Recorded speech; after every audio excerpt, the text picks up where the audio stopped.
Long ago, in the heart of Africa, beyond rolling hills and whispering forests, there was a village unlike any other. This village was known for its beauty, its clay huts painted with bright colors, its women weaving baskets under the shade of tall baobab trees, and its men returning from the hunt with songs that echoed in the air. Life seemed peaceful, yet deep in the nearby river lived a secret that no villager could ever imagine. A serpent, not seen with the eyes, but felt in the silence of the night. This was no ordinary serpent. It was invisible, cursed by ancient spirits, destined to wander unseen until the day it found true companionship in a human heart.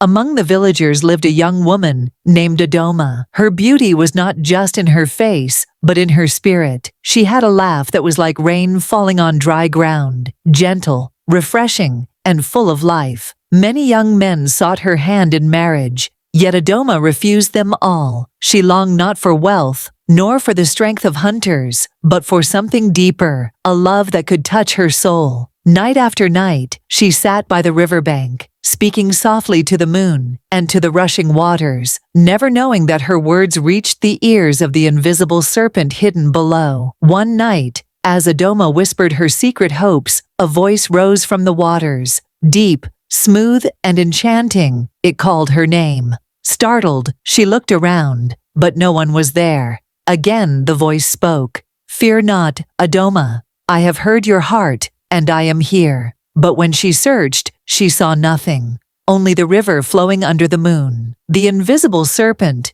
who had listened for years, had finally chosen to reveal himself, not in form, but in voice. From that night on, Adoma returned each evening to the riverside, speaking with the mysterious presence. She felt comfort, joy, and a strange pull toward the unseen being, who understood her better than anyone.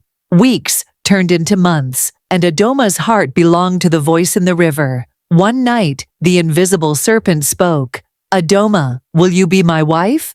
Though you cannot see me, I will cherish you, honor you, and protect you." Adoma's heart trembled, but she answered, "Yes, for I see you not with my eyes, but with my soul." The very earth shivered, and the river roared with approval. That night, they were wed in secret. The wind danced through the trees, the stars shimmered brighter, and though no one in the village knew, Adoma had become the bride of the invisible serpent. But soon changes came. Adoma glowed with happiness, her beauty deepened, and wealth flowed mysteriously into her home. Golden beads, fine fabrics, food that never ran out. The villagers whispered. Some said she was blessed by the ancestors. Others claimed she had married a spirit. Suitors, who once mocked her, now burned with envy. Curiosity grew until even the elders began to question how Adoma could live so richly when no man had taken her hand publicly.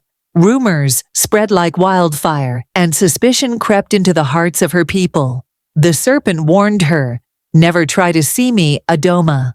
Trust the love we share, for sight will destroy what binds us." For a time, she obeyed.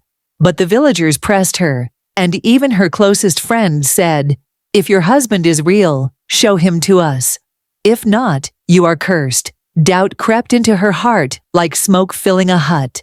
One night, she lit a lamp and placed it near her sleeping place. And there, coiled beside her, was the most magnificent serpent, shimmering with invisible light, his form both terrifying and beautiful. But as her eyes met his, a scream broke the night. The serpent hissed, his body trembling, for the spell had been broken. The serpent's voice thundered, "Adoma, you have betrayed the bond of trust. I gave you my heart, though unseen, and you repaid me with doubt." His invisible body writhed in pain, and with a final cry, he vanished into the river, never to return. Adoma rushed after him, tears streaming, calling his name. But the river swallowed her cries. From that night, her home grew empty. The riches disappeared, and her laughter faded from the village. She walked the riverbanks every evening, hoping to hear his voice again, but silence was all she found. Generations passed, but Adoma's story was never forgotten.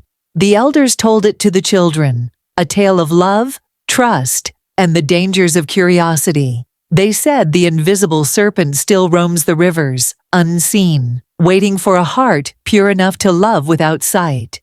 And the people learned a truth as old as time, that sometimes the greatest treasures are not those seen with the eyes, but those felt with the spirit.